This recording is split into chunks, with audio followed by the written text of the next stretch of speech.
voy a grabar aquí, nada más para decir que el examen va a abarcar estas 3 tareas. Esa es la quinta tarea, que incluye nada más estos ejercicios. Este, Vuelvo a decir la sugerencia para el tercero es, hay que demostrar que la dimensión de este campo sobre el primero, del tercero sobre el primero, por decirlo así, ajá, es igual al producto de las dimensiones del segundo sobre el primero por la dimensión del tercero sobre el segundo. Entonces ustedes elijan una base del segundo sobre el primero, una base del primero, del tercero sobre el segundo, ¿ok? Digamos que a esta le llaman alfas, a esta les llaman betas, y luego consideren el conjunto de todos los posibles productos, alfas por betas, y eso va a ser una base del tercero sobre el primero. Bueno, esa es la sugerencia. Y bueno, también hay que estudiar, recuerden, la tarea 3, que se trata de álgebras simples, álgebras universales simples, es decir, grupos simples, anillos simples y módulos simples. ¿Ok? Estos son los ejercicios. Algunos ejercicios no los entregaron, entonces, bueno, pues confío en que sí lo hagan bien. Cualquier ejercicio que yo les pregunte. Y la tarea 4, pues es este asunto. Quizá esto es demasiado talachudo, nada más, como yo les dije anteriormente, esto nada más es para que ustedes comprobaran que en efecto se dan las propiedades, pero bueno, lo que me interesaría es que estudien estas demostraciones. Ya en algunos casos lo retroalimenté. eh, por ejemplo, Juan Manuel, ya comenté tu tarea, ya te la mandé. En ese caso, si ustedes demuestran que todo dominio entero finito es un campo, pueden ya suponer que tiene uno. En la demostración que tú me enviaste, primero se demuestra que tiene uno y luego ya se demuestra que todo elemento tiene inverso, ¿no? Entonces, ya depende cómo tomamos la hipótesis. En este caso, nuestra hipótesis es que dominio entero es un anillo con uno y conmutativo. ¿Sale? Y bueno, esta a lo mejor es algo larga, pero pues nada más les había pedido que la estudiaran. Bueno, entonces esas son las 3 tareas que les pido que estudien. Y por supuesto, si tienen dudas, voy a estar atento el fin de semana. No sé si tienen alguna pregunta, este, Sí, independientemente. Sí, a ver, Juan Manuel. sí, de la tarea 3, Sí, el último ejercicio, que es el 9, no, el 10, ajá, 10. ajá, Ah, Juan. que Sí, dice, demuestra que las clases de isomorfismo de R sí, módulos simples forman un conjunto. sí. Ahí, habrá que utilizar digamos, bajo los axiomas de ZF, Sí, C, bueno, o, ok, sí, sí, sí, exactamente. Lo que vas a usar es, pues no todos los axiomas, pero sí algunos axiomas. En particular, bueno, a ver, la idea primero, ¿no? O sea, primero la idea y luego la formalidad del asunto. Esta pregunta es una consecuencia de la anterior, de la 9. Bueno, de algunos incisos de la 9, ¿no? En particular, eh, bueno, puede ser la J, el inciso J, este, bueno, también de la 9 y de la 8, es la idea, ¿no? Entonces, fíjense, a ver, aquí, ¿cuál es la idea? Entonces eh, primero, considerar este, em, este conjunto, porque es el conjunto de ideales de R. Le voy a poner R porque así, esa es la letra que utilicé aquí para el anillo. Entonces, los ideales izquierdos, que son los que estamos considerando, los ideales izquierdos, es un conjunto. O sea, eso es la primera cuestión, ¿no?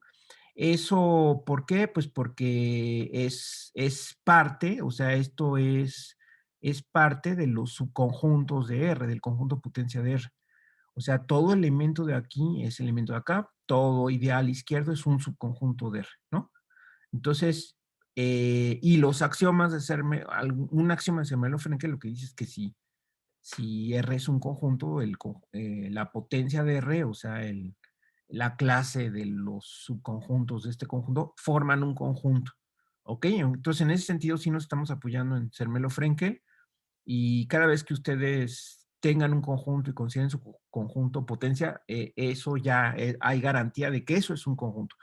Segundo, otro axioma, si hay algo que está contenido en un conjunto, también es un conjunto. ¿Ok? Entonces, estos ideales izquierdos es un conjunto y por lo tanto, por la misma razón, podría nada más considerar los ideales izquierdos máximos, por ponerles una nomenclatura, ¿no? O sea, los ideales izquierdos máximos son un conjunto. ¿Ok? Entonces, ese es el punto de partida. ¿De acuerdo? Porque entonces ahora de los ideales izquierdos máximos, se puede considerar una función, vamos a decir una asociación, a los módulos simples que pues les podemos llamar S. O sea, vamos a pensar que S en principio es una clase, que es la clase, eh, puede ser la clase de los módulos simples, pero en principio, la clase de los R módulos, a ver, perdón, la clase de los R módulos simples. ¿Ok? Y entonces, se puede establecer una asociación donde a cada ideal máximo, K, se le asocia simplemente este módulo simple. ¿Ok? Y entonces, eh, resulta que esta función o asociación, porque en principio esta es una clase, ¿ok? Se puede definir esta clase, la clase de todos los R módulos simples, o finalmente se puede definir también, si quieren ustedes, o sea, esa es otra posibilidad, se puede definir, eh, perdón, aquí tengo, se puede definir de igual de los ideales máximos a, digamos, lo voy a denotar así, que es la clase, eh, bueno, que es, déjenme ponerlo así para no hacernos bolas con las palabras, la colección de clases de isomorfismo de módulos simples.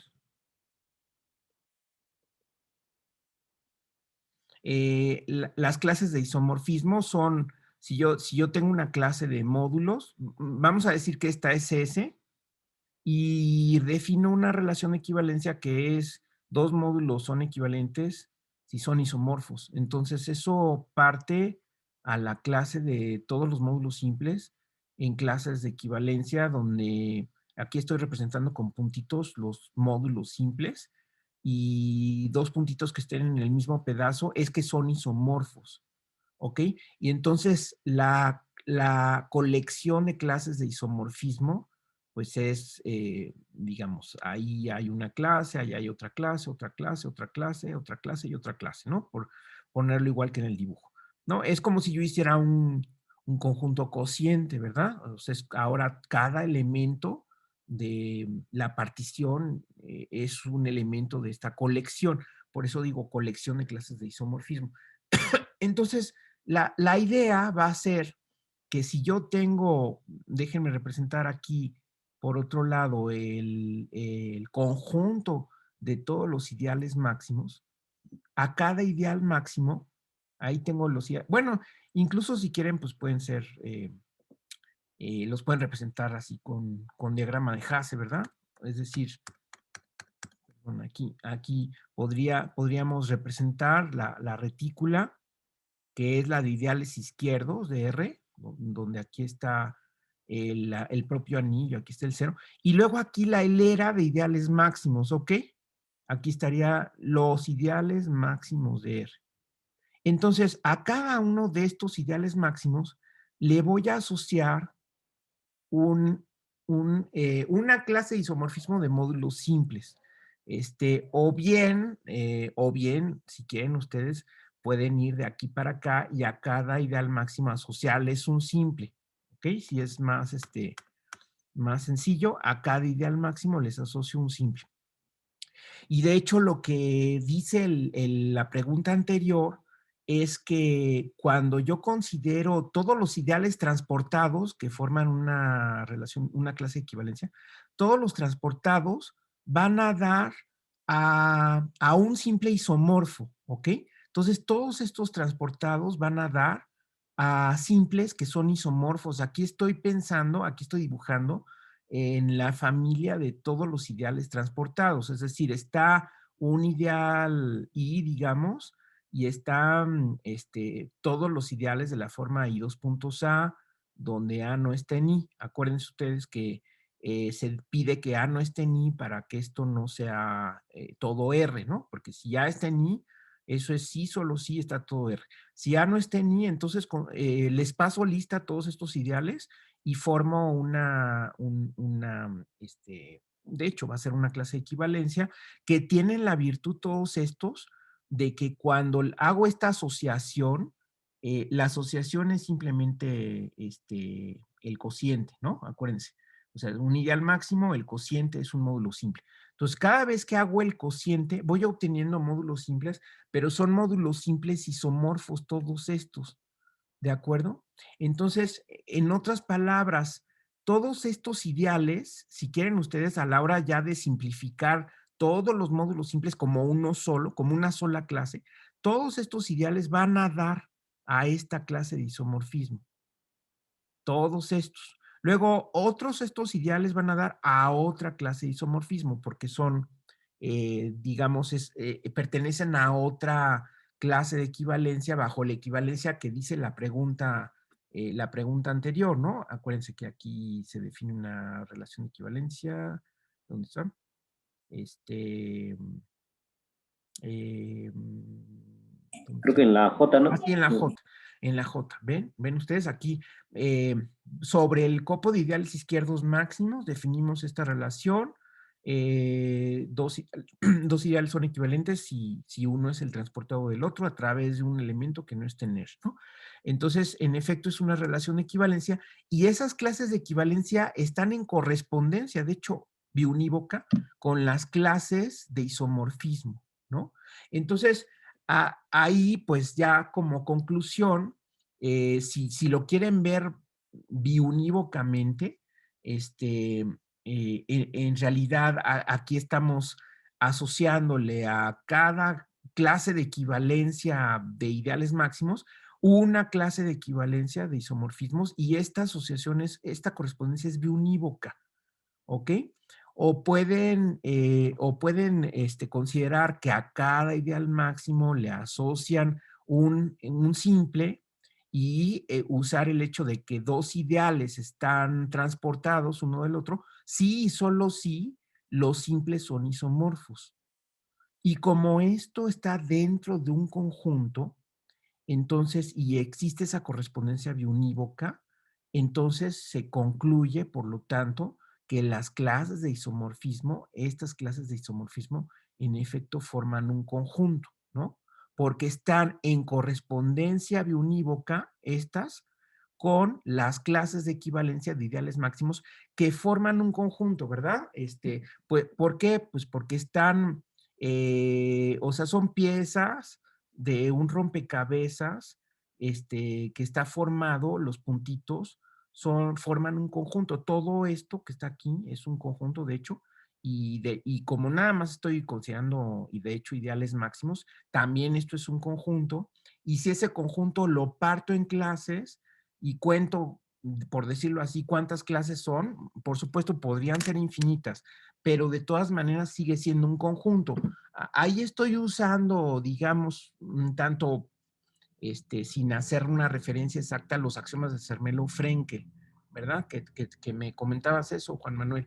Pero sí, si ustedes buscan con paciencia a ver qué axioma de Zermelo-Frenkel estoy usando, pues está es el que dice que el conjunto potencia es un conjunto, que un conjunto que esté metido en otro es un conjunto, y aquí también pues estamos formando, de hecho, un conjunto de subconjuntos también de este conjunto, ¿no? O sea, porque estamos tomando una agrupación de ideales que está metida en esto que es un conjunto. Entonces, cada uno de estos es un conjunto y la colección de estos también es un conjunto, ¿no? Entonces, por eso es que obtenemos un conjunto y además está en correspondencia biunívoca con esto, por lo tanto, concluimos que esto es un conjunto.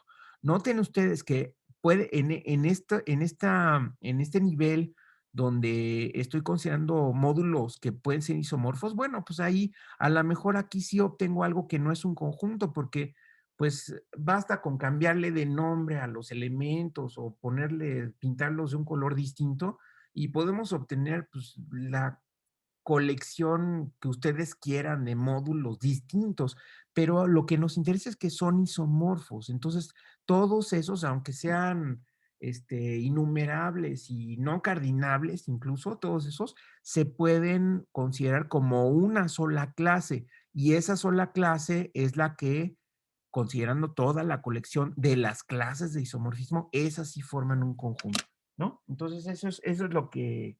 em, esa es la solución del problema 10. ¿De acuerdo? No sé si quedó Sí, claro, Juan Manuel, ¿sí?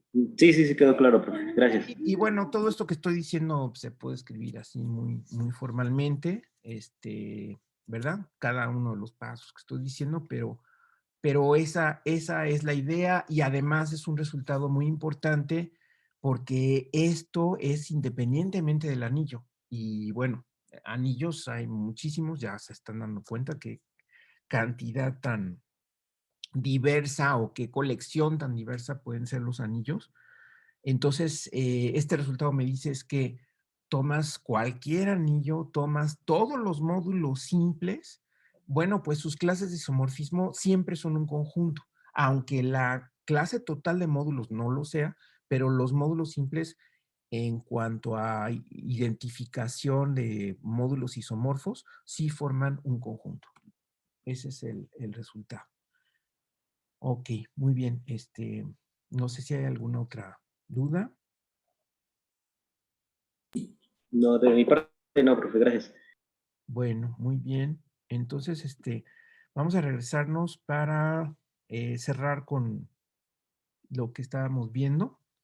Tengo algunas precisiones precisamente con este diagrama. Bueno, recuerden que lo que vimos son ejemplos, son toda una colección o toda una familia, toda una clase de anillos, que son los anillos que se llaman anillos de números enteros o simplemente anillos de enteros que lo que hacen es generalizar al anillo de los números enteros, conocido por todos nosotros desde niños prácticamente o desde muy jóvenes, que les llamaron así porque pues son como bueno, son una extensión, formalmente son una extensión, un anillo extensión de los enteros, si es que, si es que también le llamamos extensión a los anillos que contienen a otro anillo como subanillo, ¿no? También se podría usar esa palabra, aunque es menos utilizada, pero estos anillos de números enteros son una extensión del anillo de los números enteros y es lo que estaba tratando de ilustrar en este diagrama. Entonces, los anillos, pero en realidad hay que ver con cuidado este diagrama. Bueno, antes lo que habíamos dicho es que nos vamos a fijar, y es la notación usual, esta O caligráfica, respecto a un campo que es a su vez una extensión finita sobre los racionales. A los campos que son extensiones finitas y por lo tanto algebraicas. Acuérdense ustedes que todo toda extensión finita es algebraica. Eso ya lo vimos. No me acuerdo si lo puse en la tarea 5, pero creo que no. Bueno, eso también, por favor, estúdienlo, que toda extensión finita es algebraica, porque eso es importante y lo voy a agregar ahorita acabando la clase, bueno, en la tarde, a lo largo de la tarde, que toda extensión finita es algebraica. Por otro lado, la demostración es bastante sencilla, ¿no? O sea, es una extensión. Sí, la dio como una proposición. Exactamente, sí. Y sí, también ya está la demostración. Exacto, exacto, sí. Pero lo que olvidé es ponerlo como una proposición importante que hay que saberse, ¿no? Este, es muy sencilla en realidad, o sea, es nada más, si es finita, tiene una base, hay una base, bueno, más bien, si es finita, la dimensión es finita y por lo tanto pueden tomar una base y luego pueden tomar cualquier elemento de K y construir un conjunto que forzosamente es linealmente dependiente y ya con eso llegan a que ese elemento tiene que ser raíz de un polinomio, ¿no? Más o menos esa es la idea, si se acuerdan. Bueno, entonces esta extensión finita, que por lo tanto es algebraica, es lo que se llama un campo de números. Es un campo de números, ¿no? Aquí lo habíamos dicho anteriormente. Es un campo de números o campo de números algebraicos. ¿De acuerdo? Y un entero algebraico es un elemento de esta extensión que es raíz de algún polinomio mónico con coeficientes en los enteros. Porque los elementos algebraicos de una extensión finita, todos son algebraicos porque satisfacen o son raíces de polinomios con coeficientes en los racionales. ¿De acuerdo? Y aquí lo que les comento es que si satisfacen un polinomio con coeficientes en los racionales, pues seguro los satisfacen un polinomio con coeficientes enteros, pues nada más multipliquen la ecuación, si ustedes la consideran igualada a cero, pues ya nada más multiplico por el común denominador o el producto de plano de todos los denominadores y ya llego a una ecuación igual a cero con un polinomio con coeficientes enteros sin problema. Pero el punto importante o el requisito importante es que ese polinomio sea mónico. Ahí sí no cualquiera, ¿verdad? Entonces lo que se descubrió, lo que descubrieron todos estos matemáticos de los que estamos hablando del siglo XIX, es que para llegar a un anillo de números que se parecieran a los enteros, la condición que hay que pedirles es que sean algebraicos, pero en este sentido y pidiendo que el polinomio, aparte de que tenga coeficientes enteros, sea mónico, es decir, que el coeficiente de mayor grado, tiene que ser 1, ¿ok? Entonces ahí sí no cualquiera, no cualesquiera, ¿sale? Entonces, esos anillos se denotan de esta manera y lo que se demuestra, eh, acuérdense que en la historia de las matemáticas, usualmente las cosas se demuestran en ejemplos concretos, que fue lo que hizo Kummer o lo que hizo Dedekind, en el sentido de buscar ejemplos concretos donde se cumpliera la factorización de ideales como producto finito de ideales primos. Eso es lo que buscaba. ¿Ok? Pero ya después se llegó al teorema general, ¿no? Me parece que es al que llegó Noether, Noether en esta carrera que les dije, ¿no? De Kummer a Dedekind, a Noether, pasando por ahí por Hilbert. Entonces ahí es donde Noether ya demuestra que todo anillo de enteros es un dominio de Dedekind. eh, no sé exactamente si en ese trabajo de Noether se les da esa nomenclatura de dominio de Dedekind en honor a Dedekind, o fue posterior, posiblemente le llame de otra manera, pero bueno, lo que dice es que los anillos de enteros tienen la propiedad de expresar todo ideal como producto finito de ideales primos. ¿Ok? Y entonces esos son los que se llaman anillos de enteros o anillos de enteros algebraicos. Bueno, lo que les había dicho es que aquí hay ejemplos entonces de dominios de Dedekind porque son anillos de enteros. Entonces, bueno, aquí es un poco apresurada este diagrama porque pareciera que, bueno, por supuesto que los campos que estoy obteniendo de este lado en efecto son extensiones finitas de Q. O sea, estos, fíjense cómo son de la forma AF, se le adjunta un número, ¿no? Algebraico, de hecho, sobre Q. Se le adjunta un número algebraico en los tres casos. Este, bueno, en este caso, también se le está adjuntando. Aquí podemos pensar que aquí, si quieren ustedes, también se puede pensar, bueno, aquí lo puse en este color, que es adjuntarle a Q. Bueno, aquí los complejos es el resultado de adjuntarle a R el elemento imaginario I, ¿verdad? Y a lo mejor de manera intermedia, ustedes pueden pensar en que, bueno, aquí si esto lo movemos un poquito, entonces aquí puedo pensar en el campo que resulta de adjuntarle a los racionales, nada más I. Sí, porque en los complejos, pues las coordenadas complejas pueden ser reales, cualesquiera, pero si de manera intermedia pienso en el campo donde a los racionales se le adjunta ahí, bueno, pues entonces nada más van a ser, porque también I es algebraico sobre Q, ¿no? O sea, ahí satisface la ecuación o el polinomio x cuadrada más 1, es raíz de x cuadrada más 1, que también tiene coeficientes en los racionales. Entonces sí es algebraico sobre Q y tiene sentido adjuntarle ese elemento algebraico a Q y llegó a un campo.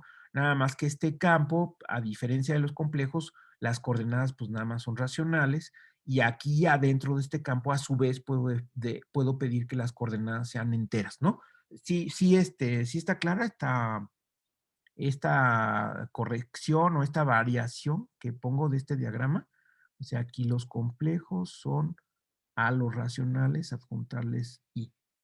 ¿Ok? Eso se puede hacer. Acuérdense que en efecto ya habíamos mencionado, ¿no? Que el grado de la extensión de los complejos sobre los reales es 2, porque pues está adjuntando nada más el elemento I.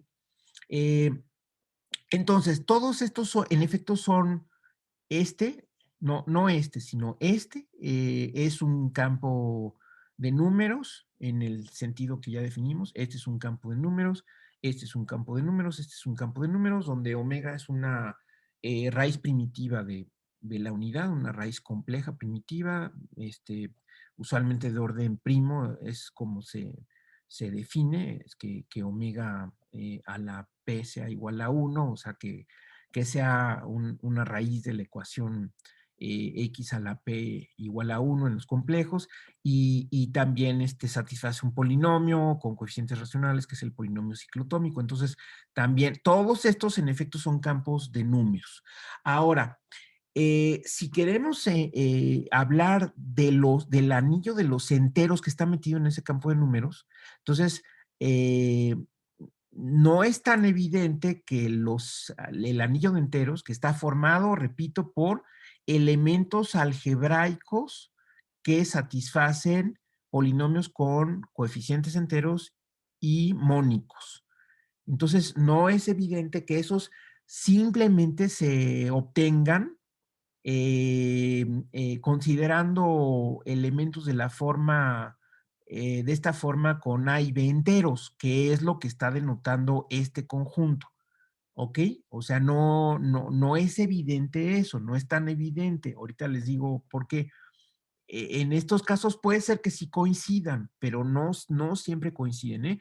Entonces, una cosa es hablar del anillo de los enteros en el sentido de la definición con el polinomio mónico y otra cosa es considerar los elementos de aquí, nada más pidiendo que las coordenadas sean enteras, ¿sí? O sea, eso no tiene por qué coincidir necesariamente.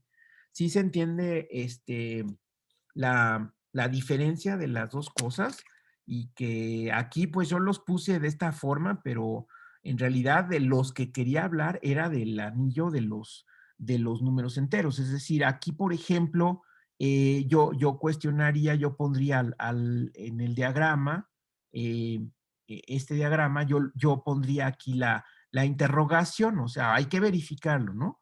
O sea, yo pongo aquí la interrogación de si esto sí es el anillo de los números enteros sobre este campo. Bueno, le voy a llamar K, ¿no? Pero K es este campo, ¿ok?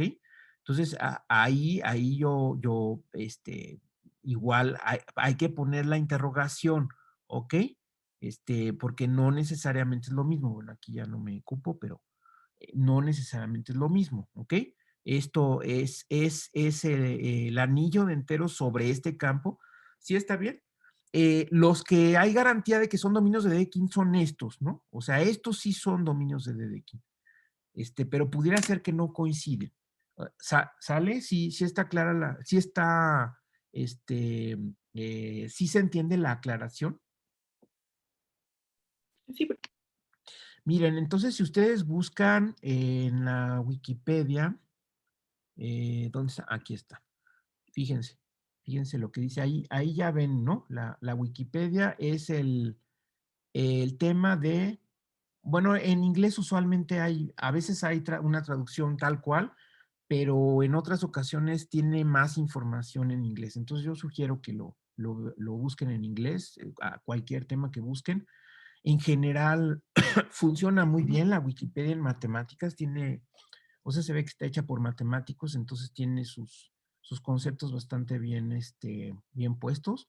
Entonces, en este caso, nada más centrándonos en enteros cuadráticos. Entonces, en los enteros cuadráticos, si ustedes ven aquí la ventana que sale ahí, son los enteros de campos cuadráticos. ¿Qué es un campo cuadrático? Es un campo numérico, o sea, es una extensión finita sobre Q, pero que tiene grado 2. Eso es lo que se llama un campo cuadrático. Y entonces los enteros cuadráticos son los enteros, en el sentido de la definición que ya les dije, de esos campos cuadráticos. Así, eso es un entero cuadrático. ¿Ok? Entonces, bueno, hay mucha información aquí, pero a lo que me quiero ir es a los ejemplos. Entonces, fíjense, aquí hay una cosa interesante en los ejemplos de anillos de enteros cuadráticos. Eh, Aquí, por ejemplo, habla de justamente de Z agregándole I, son los enteros gaussianos. ¿Ok? Entonces, este sí es, definitivamente, es un anillo de enteros cuadráticos. Entonces, este sí es dominio de Dedekind. ¿Ok? Luego, fíjense ustedes cómo aquí, en el caso de raíz de -3, bueno, aquí le pone raíz de -3 o se puede poner como raíz de 3i. Fíjense cómo este anillo ya no coincide con z adjuntándole raíz de -3. Tiene que adjuntarle otro elemento, que es este. O sea, son muy parecidos, pero no son exactamente los mismos. ¿De acuerdo? Entonces, ahí, por ejemplo, no sé si es de los que habíamos puesto, déjenme nada más echar un ojo. No, el de raíz de 3 y ese no lo habíamos puesto, pero entonces en ese caso no coincide el anillo de enteros con z adjuntándole raíz de -3, sino con z adjuntándole este otro elemento, ¿ok? Entonces nada más hay que tener cuidado con eso.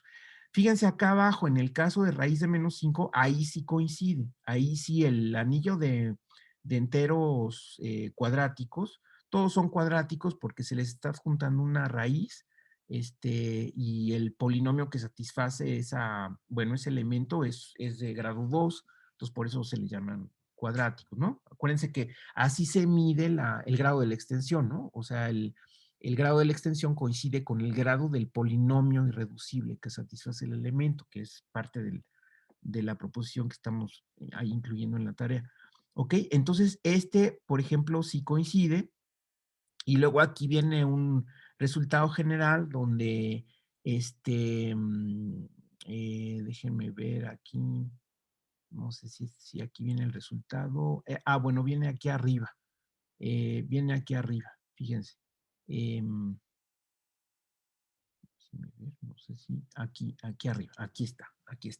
Entonces, fíjense, de hecho, si D dice es un entero libre de cuadrados, es decir, si ustedes lo factorizan en primos, no aparecen cuadrados, ¿no? Obviamente, si ponen un primo, pues está incluido ahí.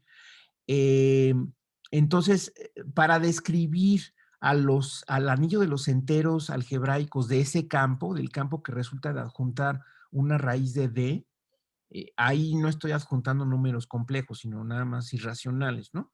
Como raíz de 2 que lo mencionamos. Entonces, ese anillo se describe de esta manera, pero fíjense cómo la omega no necesariamente es la raíz de D. De hecho, la omega es raíz de D solamente cuando D no es congruente con 4 módulo 1. Por ejemplo, si D es igual a 5, entonces no coincide, que es lo que habíamos dicho por allá abajo, ¿verdad? Si D es igual a 5, 5 es congruente a 1 módulo 4, es decir, 5 es 4 por 1 más 1, y entonces ahí los enteros algebraicos se describen adjuntando este número, ¿ok? No raíz de tal cual. Entonces, aquí este resultado, pues clasifica en esos casos, si quieren ustedes muy específicos, porque es adjuntarle un algebraico de grado 2, o sea, una raíz de un número que no tiene cuadrados, pueden ser en particular primos, si quieren ustedes, pero ahí se clasifica cómo son los enteros, el anillo de enteros. ¿Ok? Entonces, nada más quería aclarar esa situación. Y el teorema lo que dice es que los anillos de enteros, o sea, puede ser que haya otros anillos por ahí. De hecho, aquí, por ejemplo, abajo, fíjense cómo el raíz de -3, ese no es un dominio de Dedekind. Fíjense porque este no coincide con el anillo de enteros, el z raíz de -3. Aquí esto no tiene que ver con el teorema, porque el teorema que puse aquí arriba, este que estoy señalando, es para adjuntar irracionales. En cambio, acá estamos adjuntando complejos, ¿no? O sea, es otra historia. Un poco distinta. Pero fíjense cómo no dice aquí ni siquiera es un dominio de Dedekind, porque este no es el anillo de enteros correspondiente. El anillo de enteros es ligeramente distinto. Entonces, fíjense cómo cambiar un poquito las cosas me lleva a uno que sí es dominio de Dedekind, es decir, si cumple la factorización de ideales primos, de ideales en ideales primos, y este no es un dominio de Dedekind, ¿ok? Entonces nada más hay que tener cuidado. En este caso sí se cumple que este sí es un dominio de Dedekind porque es un anillo de enteros algebraicos, ¿ok? Bueno, entonces también para que vean que sí se puede consultar la Wikipedia y se pueden consultar cosas específicas y sí ayuda bastante pues a retroalimentar, ¿no? Y hay muchísima información. Fíjense cómo toda esta página de Wikipedia, incluso con la bibliografía, las referencias, etcétera, esta tiene bastante información y nada más es de enteros cuadráticos, ¿sí? O sea, todo lo que se puede decir de enteros cuadráticos. Entonces, y además de los enteros cuadráticos, pues hay otros casos de extensiones finitas sobre los racionales y luego cómo son los anillos enteros en esas otras extensiones, en fin, ¿no? O sea, hay muchísimas cosas. Bueno, ok, ¿preguntas sobre esto? Bueno, no, profe, de momento no. Sí, bueno, entonces nada más eso aclarando este diagrama. Ok, entonces llegamos toda esa clase de anillos que son los dominios de Dedekind y les dije entonces que de aquí, pensando en anillos donde se pueda encontrar, donde se cumpla la factorización de ideales en ideales primos, otro foco de anillos específicos, así como son los números algebraicos, bueno, los enteros algebraicos, otro foco de atención en el siglo XIX a finales son estos anillos de polinomios en varias variables. ¿Ok? Estos anillos de polinomios en varias variables, lo que se ve es que en general no son en general no son dominios euclidianos, pensando aquí en el caso, por supuesto, aquí estoy pensando en el caso n mayor que 1, porque para n igual a 1, n es el número de variables. Fíjense qué drástica situación. Para una variable, los polinomios forman un anillo que es dominio euclidiano, dominio de ideales principales, dominio de factorización única. De acuerdo, para una variable. Pero ya si le agregan otra variable, y por supuesto si le agregan más variables, ya en general no cumplen estas propiedades, nada más con agregar más variables. ¿Ok? Entonces, pero lo que se buscó es que, aunque estos anillos ya no cumplen la factorización única y tampoco son dominios de Dedekind, tampoco en general son dominios de Dedekind, de hecho, ya si le agregan otra variable, ya no son dominios de Dedekind, es decir, ya no cumplen la factorización de ideales en ideales primos. Lo que se descubrió es que sí satisfacen una propiedad más general, ¿no? O que sustituya a la anterior, que es la descomposición primaria. Entonces, son dos cosas. La primera es, ¿por qué eran en el siglo XIX interesantes estos anillos de polinomios? Porque esos anillos de polinomios se encontró una conexión con los objetos geométricos que forman, que son formados por puntos que satisfacen ecuaciones polinomiales. ¿Ok? Es decir, hay una manera, aquí lo estoy describiendo, de asociar a cada, a cada polinomio. De hecho, aquí lo estoy haciendo nada más. A cada polinomio le puedo asociar el conjunto de puntos satisfecho por ese polinomio, ¿verdad? Pero de hecho, aquí, esta asociación que describí aquí, bueno, aquí sí es claro, ¿verdad? O sea, tengo un polinomio.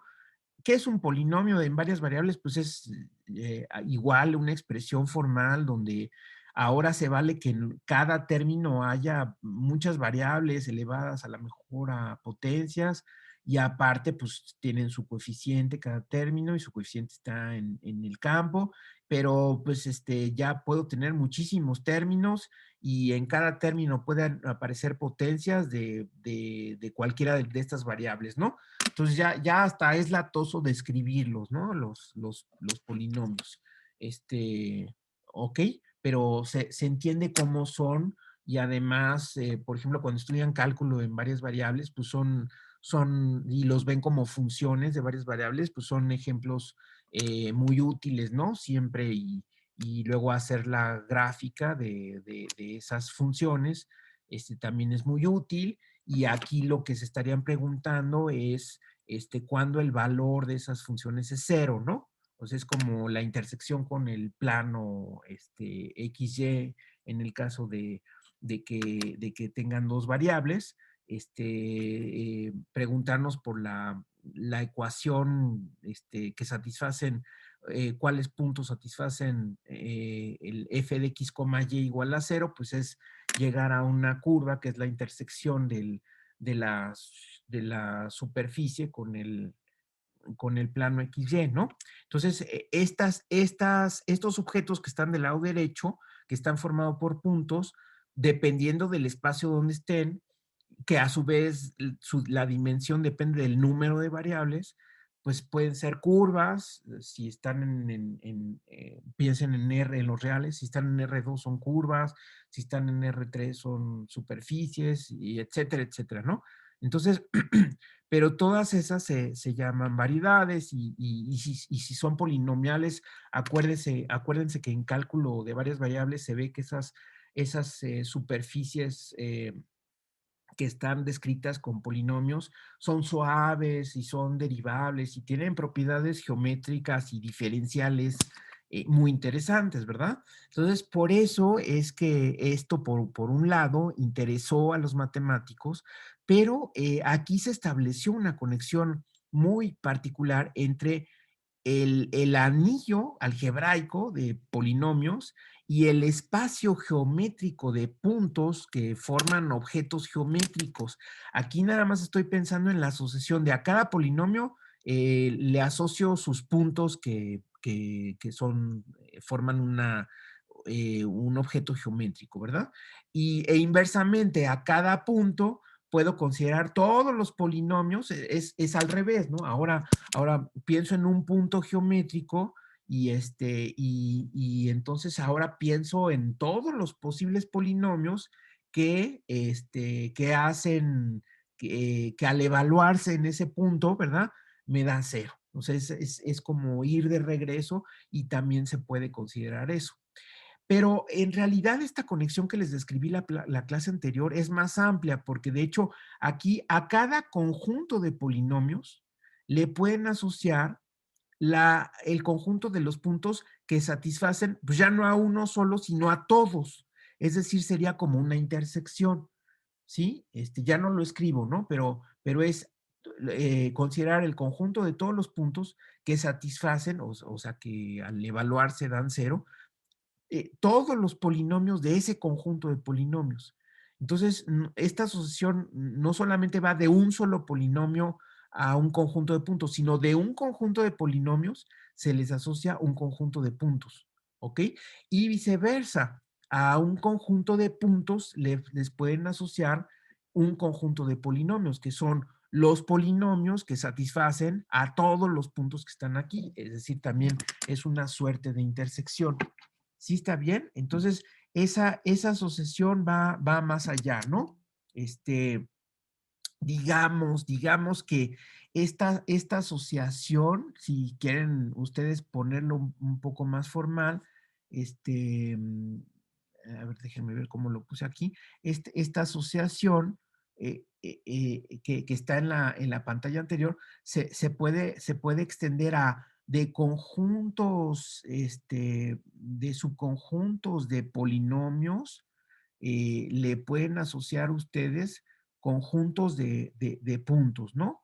Conjuntos del espacio, ¿sí? O sea, en realidad se puede hacer una asociación de ida y de regreso de manera análoga a como lo puse aquí, nada más para un solo polinomio, lo cual sería como el conjunto cuyo único elemento es un solo polinomio. Pero ustedes pueden establecer una asociación de conjuntos de polinomios a conjuntos de puntos. Y en particular, los conjuntos que interesan aquí son los ideales que se pueden asociar a las variedades. ¿Ok? Entonces, más o menos a eso se reduce y entonces aquí el problema al que se enfrentaron los geómetras es cómo clasificar las variedades o cómo organizar las variedades, ¿no? Entonces, organizar y clasificar.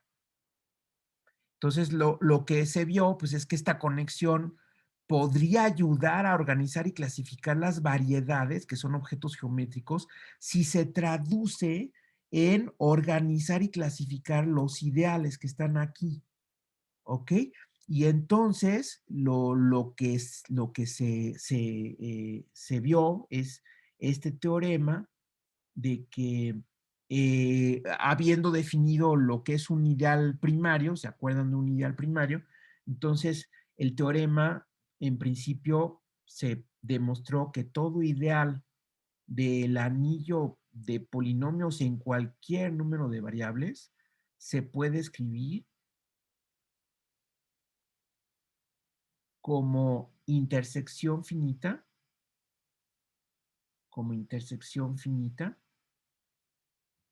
de ideales primarios. Entonces, noten ustedes cómo la búsqueda es complicada, o sea, la búsqueda es, tengo objetos geométricos, los quiero organizar y clasificar, de pronto se encuentra un puente en otro tipo de objetos que son algebraicos y entonces se intenta traducir este problema en un problema puramente algebraico que entonces se enuncia y se demuestra de esta forma. Todo ideal se puede escribir como intersección finita de ideales primarios. Y entonces, si este teorema lo traducimos a variedades, a lo mejor me faltan algunas hipótesis, pero bueno, déjenme eh, ponerlo en la otra pantalla. No sé si vamos bien hasta ahí. ¿Me dicen, por favor? Sí, profe. Miren, entonces este teorema se traduce, que es algebraico, ¿no? Pero lo voy a escribir, la traducción geométrica es que toda variedad de K a la N se puede expresar como unión finita de variedades irreducibles, lo que eso quiera decir. O sea, ahorita no me voy a meter a definir lo que es irreducible, pero ya se imaginarán que tiene que ver un poco con esta idea de irreducible, de que no se puede subdividir algo. Entonces, estos ya son términos geométricos, pero aquí vean cómo lo interesante es que la traducción de esta conexión, lo que es intersección en los objetos algebraicos que son los ideales, se traduce a unión. Y lo que es ideales primarios se va a traducir en variedades irreducibles. ¿Ok? Aquí fue esencial el trabajo de Hilbert, ¿no? Aquí estamos hablando de Hilbert, que, bueno, en el aula les voy a poner también un retrato de Hilbert. ¿Ok? Entonces, por eso es el interés de este anillo de polinomios y vean ustedes cómo las matemáticas se van desenvolviendo tratando de resolver problemas en un cierto universo y estableciendo puentes a otro universo donde en principio a lo mejor ni se imaginaban que intervenía ese otro universo, pero el descubrimiento de que ese otro ámbito, que es el álgebra, iba a resolver un problema geométrico. Bueno, ahí es donde surge o donde florece, digamos, la geometría algebraica, ¿no? Entonces aquí estamos hablando también para que también tengan presente cómo se relaciona el álgebra con otras áreas, pues esa es la geometría algebraica. Ok, bueno, entonces, no sé si haya algún comentario sobre esto, que más bien es una extensión de lo que dije la vez anterior.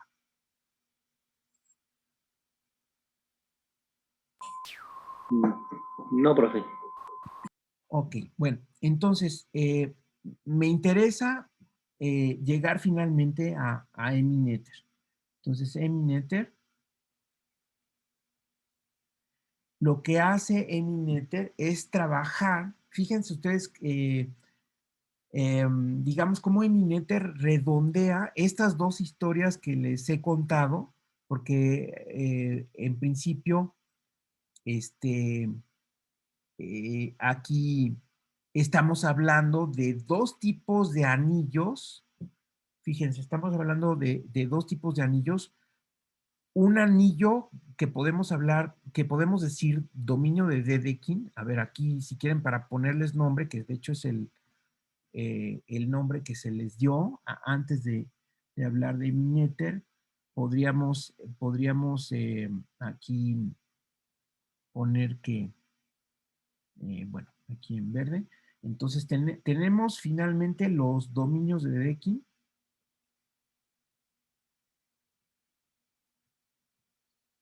Recuerden ustedes, todo ideal es producto finito de ideales primos. Eso es un tipo de anillos. Y otros son los anillos de Lasker, así se llaman porque es otro matemático que intervino en estos estudios, donde todo ideal es intersección finita de ideales primarios, ¿no? Son los dos tipos de propiedades de, pues sí, se fijan que es son propiedades de clasificación y de organización, ¿verdad? O sea, como finalmente es un reflejo, es una analogía al teorema fundamental de la aritmética, ¿no? De este teorema del cual parte todo, ¿no? Que es todo número entero se escribe como un producto finito de números primos. Y luego la factorización única. Bueno, aquí podría agregar los dominios de factorización única, donde todo elemento, ¿no? Acuérdense, estos son antes los dominios de factorización única, donde todo elemento, pero luego viene el paso que es la contribución de Dedekind de sustituir elementos por conjuntos, por subconjuntos del anillo. Entonces, estas dos son clasificaciones, organizaciones de los ideales. Y lo que hace Emi-Noether es estudiar o es abstraer y llegar a una generalidad de estos dos tipos de anillos. ¿Ok? Entonces, voy a tratar de platicarles lo que hizo Emi-Noether en esencialmente dos artículos, uno de 1921 y otro de 1927. Entonces, déjenme decirles cómo se llaman. El de 1921, les voy a dar el nombre en inglés, porque seguramente está en alemán el nombre original, pero bueno, aquí del libro que lo estoy sacando está en inglés. Entonces, el artículo se llama Ideal Theory in Rings, 1921. Y 1927, bueno, es un título más largo que se llama Abstract Development, que es el desarrollo abstracto de la teoría de ideales.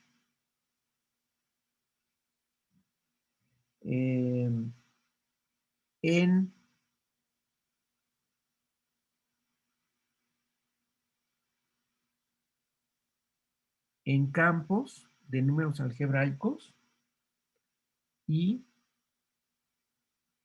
campos de funciones. Bueno, de estos no les platiqué porque pues ya no hay tiempo, pero además, fíjense, entonces, bueno, aquí estoy hablando de dos tipos de anillos que son ejemplificados. A ver si está claro el panorama. Estas dos clasificaciones son ejemplificadas por, en este caso, los anillos de enteros y en este caso los anillos de polinomios, ¿ok? Lo voy a escribir así nada más para que se vea cuáles son los que ejemplifican a estos tipos generales o clases generales de anillos que cumplen estas propiedades generales. Estos son las semillas, son los puntos de partida. Entonces, fíjense cómo Noether aquí habla de los, implícitamente está hablando de los anillos que aparecen en los campos de números algebraicos y también otros que no les platiqué que son los campos de funciones, que por ejemplo estas se ven en análisis, los campos de funciones, que bueno, tienen a lo mejor que ver con los polinomios, porque los polinomios se pueden considerar como funciones, pero además pueden meter otro tipo de funciones. Bueno, entonces esos no los estamos incluyendo, pero Noether en este artículo sí lo incluye. ¿Ok? Entonces, Noether lo que hace es abstraer de los ejemplos particulares donde Dedekind ya había trabajado, donde Hilbert ya había trabajado, muy simplificadamente podemos decir que Dedekind había estudiado esta parte y Hilbert esta parte en estos anillos específicos, y lo que hace Noether es ese salto a lo abstracto. Entonces, eh, Entonces, en el artículo de 1921, lo que hace es básicamente es estudiar estos anillos, o bueno, basarse en el salto al abstracto a partir de estos anillos. Y en el artículo de 1927, entre otros, estos anillos. Más o menos así están divididos los artículos, ¿no? Ok, entonces, eh, me parece que aquí en el de 1921, eh, toma un resultado este, de Hilbert, sí, de hecho, aquí en este libro, bueno, este libro se los voy a enseñar así, no sé si, ahí está. Este libro se llama, bueno, está en inglés y se llama Una historia del álgebra abstracta. Ahí se ve, de hecho, a Noether hasta arriba y a otros matemáticos, entre ellos ahí está Galois. Eh, bueno, lo pedí por Amazon, creo, ya no me acuerdo, pero creo que lo pedí por Amazon.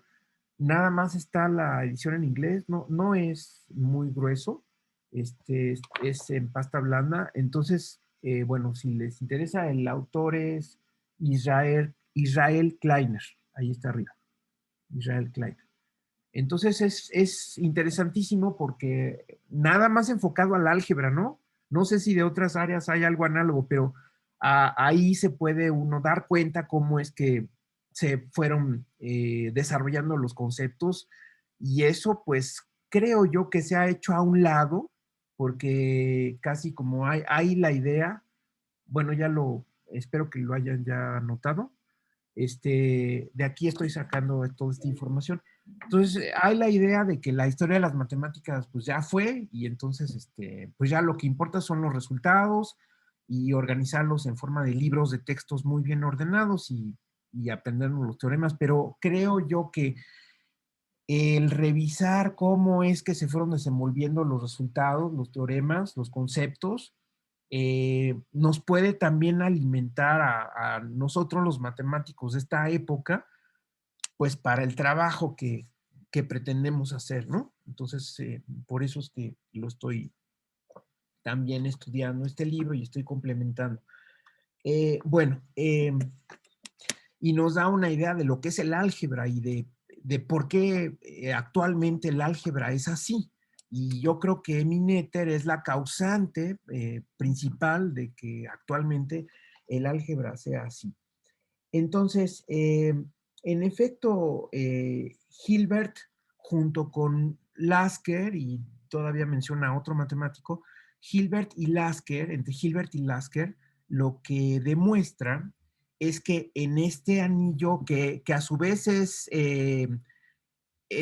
un tipo de anillo general, con cierta generalidad. ¿Por qué? Porque es cualquier campo y es cualquier número de variables. Entonces ellos ya dan un paso más o menos general, que es Hilbert y Lasker, demuestran que estos tipos de anillos, los digo en plural porque son varios, dependiendo de cuál campo y cuántas variables, todos ellos son anillos de Lasker, o sea, satisfacen esta propiedad. Todos estos son anillos de Lasker, ¿sí?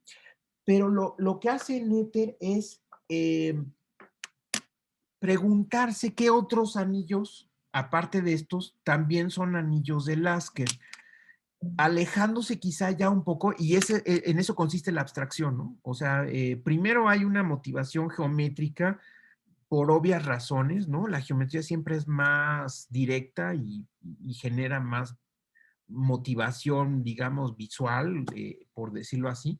Eh, y esta conexión con el álgebra lo que permite es que del lado del álgebra, entonces, se puedan generalizar las cosas ya sin poner tanta atención en la geometría, sino pues ya con más libertad, por decirlo así. Entonces, lo que hizo Noether es preguntarse, ¿cuál es la propiedad abstracta que tienen estos anillos para que como consecuencia sean anillos de Lasker? es decir, que todo ideal sea intersección finita de ideales primarios. Y sorprendentemente lo que encontró Amy Noether es una condición extremadamente sencilla, que es lo que se llama la condición de cadena ascendente. En español sería CCA, pero los textos que la mayoría están en inglés, pues es ACC, es decir, en inglés sería ascending chain condition. O sea, recuerden que es usual, ¿no? Que en inglés las palabras se inviertan de orden. Entonces es ascending chain condition y es lo que muy usualmente se abrevia como ACC, ascending chain condition. Entonces, esta condición lo que dice es que, bueno, en pocas palabras, es que toda cadena ascendente de ideales. Recuerden que estamos en el ámbito de anillo conmutativo, entonces aquí no distingo entre ideales izquierdos y derechos, pero se puede enunciar para ideales izquierdos y derechos. Entonces, nada más enunciar para ideales en general, toda cadena ascendente de ideales se estaciona. ¿Ok? Y eso, bueno, eso es una propiedad que más formalmente diría que si I1, vamos a ponerle así, I1 está contenido en I2, contenido en I3, etcétera, todos ellos contenidos en el anillo. Aquí estamos pensando en un anillo, les digo, aquí en principio conmutativo, pero podemos fácilmente extenderlo al caso no conmutativo. Si tengo una cadena, fíjense, estoy incluso pensando en una cadena numerable, es decir, ni siquiera estoy pensando en una cadena continua como un intervalo en los reales, sino así, I1, I2, I3, etcétera. O sea, si planteo una cosa como esta, para ideales I1, I2, etcétera, PR, entonces existe una n mayor que 0, tal que para toda n mayor o igual que n mayúscula, el ideal in es igual al ideal in más 1. ¿Ok? Y esta expresión ya más formal lo que dice es que si ustedes plantean una cadena numerable infinita, en principio, una cadena numerable infinita, van a poder encontrar un número suficientemente grande, o sea, es una cosa como límite, ¿verdad? Un número como límite de sucesiones, por decir, ¿no? Pero aquí lo que dice es que la sucesión se convierte en una constante. O sea, la sucesión es constante. En realidad, lo que plantea al principio como una sucesión de ideales, uno contenido en el otro, llega el momento en que encuentran un número natural donde a partir de ahí ya todos los ideales son iguales. ¿Ok? ¿Se entiende la propiedad, la condición? Sí, Sí, sí, profe. Ok, entonces es como, bueno, desde el punto de vista reticular, pues ahí tengo mi retícula de ideales, donde aquí está el R, el ideal 0, aquí tengo mi retícula de ideales, y entonces si planteo una cadena de puntitos discretos, les digo no continuos, y puntos suspensivos, no van a poder encontrar una cadena infinita hacia arriba. Forzosamente la cadena que ustedes planteen se va a estacionar. Puede ser que se estacione antes de R o que se estacione en R, ¿no? Pero se va a estacionar. Toda esa cadena que plantearon se va a estacionar y en realidad es una cadena finita, ¿ok? Eso es lo que quiere decir esta frase de se estaciona, ¿sale? Bueno, entonces, eh, el ejemplo más palpable de eso, bueno, entonces, ok. Entonces, en lenguaje moderno, esa es la definición de condición de cadena ascendente, ¿no?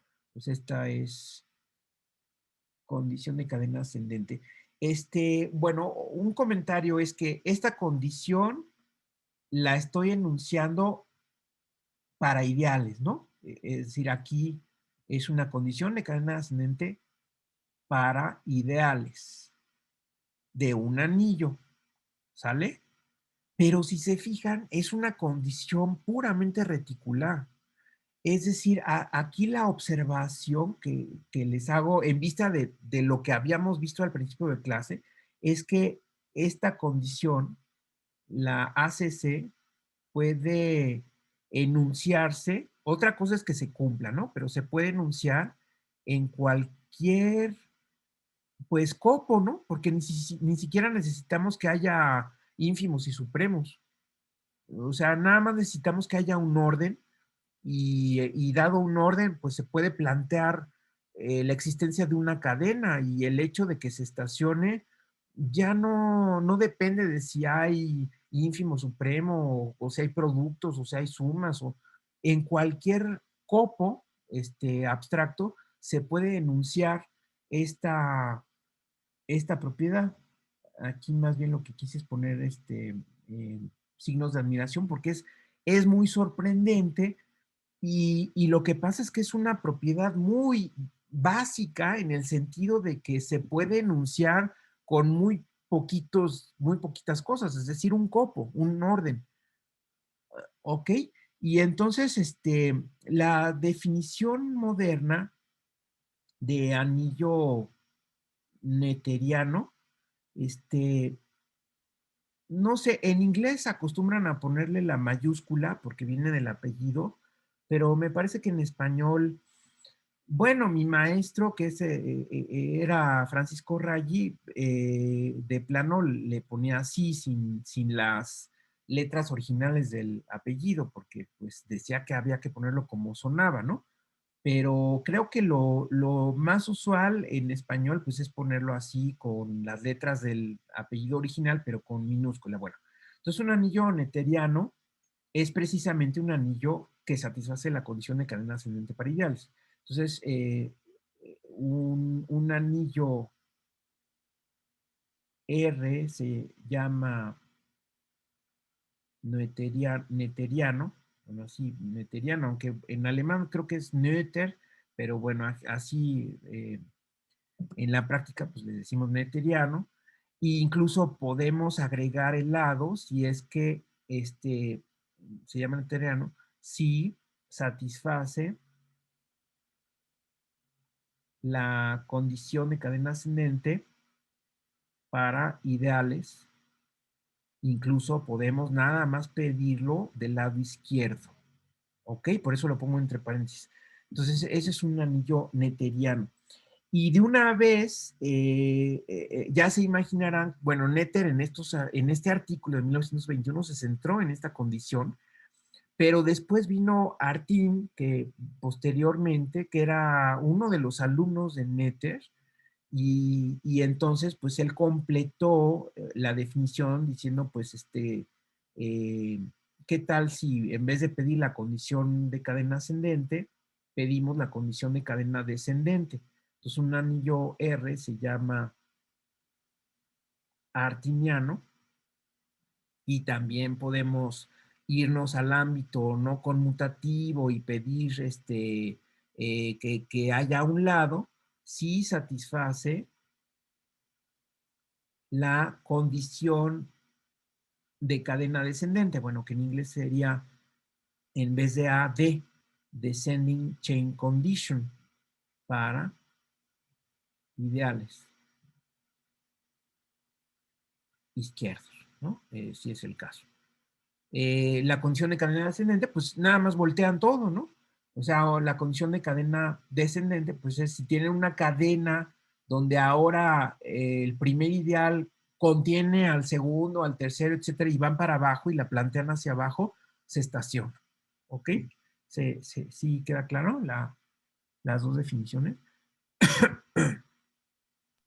Sí, sí, disculpe, Pero, profe. dime, sí, perdón. Bueno, es que bueno, estar consultando pues algunas notas y eso, sí encontré la definición de anillo neteriano, pero la pone como que es un anillo finitamente generado y después se demuestra que es equivalente a, el ser finitamente generado es equivalente a que se cumpla la condición de cadena ascendente. Sí, así es. Ajá. Así es, pero digamos que si tú te fijas en las dos definiciones que resultan ser equivalentes, creo yo que la definición más básica, en el sentido de que para enunciarla necesita menos cosas, es esta definición donde nada más necesitas un orden. Cuando hablas de finitamente generado, ya necesitas decir cómo generas, o sea, qué es lo que significa generar, ¿no? Y ahí ya tiene que ver pues más con las operaciones. En cambio, esto tiene que ver solamente con la organización, el orden en el que están puestos los ideales en este caso, ¿no? Entonces, Ajá. exacto. Entonces, por eso, aunque en el caso de los anillos y los módulos pueda haber equivalencias de ese tipo, siempre hay que poner atención en las definiciones más básicas en ese sentido, ¿no? En el sentido de que no necesito más cosas más que el orden. No necesito sumas, productos o estructuras, sino nada más necesito de objetos que se puedan alinear y ya con eso planteo esta condición. ¿Sale? Entonces, por eso es que creo yo que la definición, que si se debe elegir una como definición, creo que debe ser esta. Ujú. Ya. Entonces, por ejemplo, digamos ¿cómo se llama? El título neteriano se podría entonces, bueno, se puede salir, ¿no? Del ámbito de los anillos, ¿no? Y entonces Exactamente, dar tal exactamente. vez decir no sé, un copo es neteriano, Así no es. sé. Exactamente, exactamente. Es precisamente eso. Este, eh, sí, sí, exactamente. Es decir, aquí yo podría esta definición cambiarla a copo, exactamente, aquí como comentario. eh, o sea, se puede hablar, nada más lo pongo así como, se puede hablar de copo neteriano o copo artiniano sin ningún problema, ¿no? Porque no necesito nada más. ¿Ok? Entonces sí lo ponemos como observación. Pero lo que les estaba diciendo es que el ejemplo básico es el anillo de los enteros. Fíjense qué interesante. Este, que es un anillo conmutativo, es un anillo neteriano, pero no artiniano. ¿Ok? Fíjense cómo no hay simetría ahí. Acuérdense que en el anillo de los enteros, ¿cómo son los ideales? Bueno, tenemos así una retícula como que infinitamente alta e infinitamente ancha, donde acá los ideales máximos son los pesetas, pero los ideales están organizados de manera paralela a la divisibilidad. ¿De acuerdo? O sea, acuérdense ustedes que MZ está contenido en NZ, sí, solo sí, hablando de sus generadores, si N divide a M. Eso lo que hace es que el número de divisores posibles que puede tener un número cualquiera entero, por muy grande que sea, es finito. Y se traduce entonces a que si yo me paro en cualquier lugar de la retícula, digamos NZ, y me pregunto ¿Cómo son las cadenas de ideales que están arriba de NZ? Pues me estaría preguntando de cómo son los divisores de N, y son un número finito. Entonces eso hace que el anillo Z sea un anillo netteriano. Pero al revés, sí puedo yo encontrar múltiplos y múltiplos y múltiplos. Bueno, simplemente váyanse a las potencias, ¿no? O sea, puedo partir de un PZ y luego P cuadrada Z, P cúbica Z, y eso lo puedo construir de manera indefinida sin que la cadena se estacione. Entonces, hacia abajo hay cadenas que no se estacionan, es decir, no es artiniano, pero hacia arriba todas las cadenas son finitas, ¿verdad? Es decir, se estacionan, no se pueden construir cadenas infinitas. Entonces, este es un ejemplo muy importante. Este, otro ejemplo, otro caso importante, ya estamos acabando, pero les quiero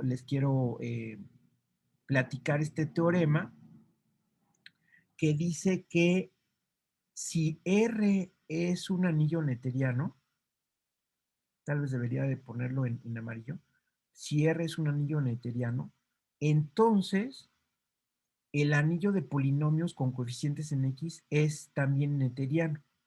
Eso lo que permite es el corolario que dice que el anillo de polinomios con coeficientes en un campo y cualquier número de variables es netteriano. Porque este resulta de agregarle una variable al campo, que por supuesto el campo es un anillo netteriano, pues el campo nada más tiene dos ideales, ¿no? Pues claro que es un anillo netteriano. Cualquier campo finito también es netteriano y artiniano, ¿verdad? Entonces este es netteriano. Si le agregamos una variable, también es netteriano. Y luego si a este le agregamos otra variable, es netteriano. Entonces estos son netterianos. Y finalmente llegamos al gran teorema de 1921 de Netter, que dice que todo anillo netteriano es anillo de Lasker, ¿no? Es decir, todo anillo netteriano con que cumpla la condición de cadena ascendente va a cumplir la descomposición primaria, que también no les puse aquí, pero esta propiedad se llama descomposición primaria, ¿sí? Entonces, los anillos de Lasker, acuérdense, son los que cumplen la descomposición primaria. ¿Por qué se llama primaria? Pues porque es en ideales primarios, ¿no? Y descomposición, por no decirle factorización, porque ya no es producto, ya es intersección, por eso se le llama descomposición primaria. Entonces, fíjense lo que encontró Netter, es realmente sorprendente, es la propiedad de estos anillos de polinomios que hace que todo ideal se puede escribir como intersección de ideales primarios, es la condición de cadena ascendente. Y bueno, a mí, no sé ustedes, pero se me hace fabuloso ese descubrimiento, porque nos dice mucho de cómo hacer la abstracción, cómo hacer álgebra. Desde ahí, digamos, bueno, entre Dedekind y Netter, porque también Dedekind hizo este tipo de cosas, nos mostraron la luz de cómo hacer en este caso particular álgebra, pero en general también cómo hacer matemáticas, cómo abstraer las cosas y enunciar teoremas muy generales, así como este. ¿Ok? Y bueno, con eso terminamos. No sé si haya alguna pregunta sobre esto. No, no, salvo que sí, efectivamente sí es como dice, sorprendente, ¿no?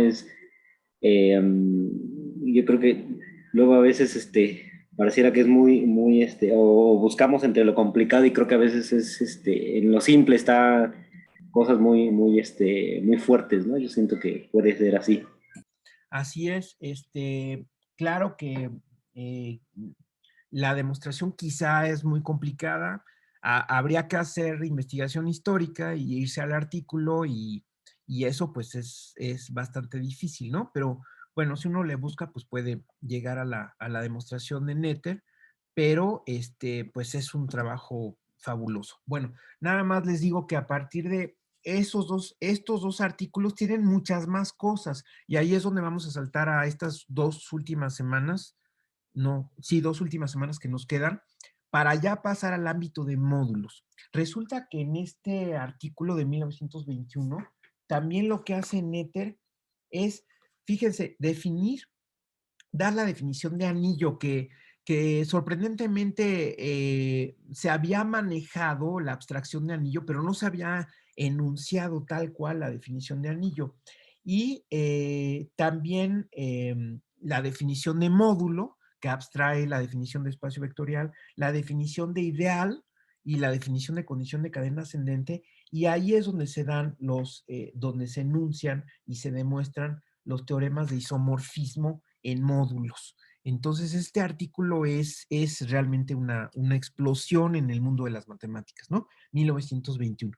Bueno, entonces, nos vemos el lunes. Bueno, no nos vemos el lunes, sino que voy a poner el examen a las 11, como es costumbre, de 11 a 1, para que estén atentos y de todas maneras nos comunicamos por el correo si hay algún comentario.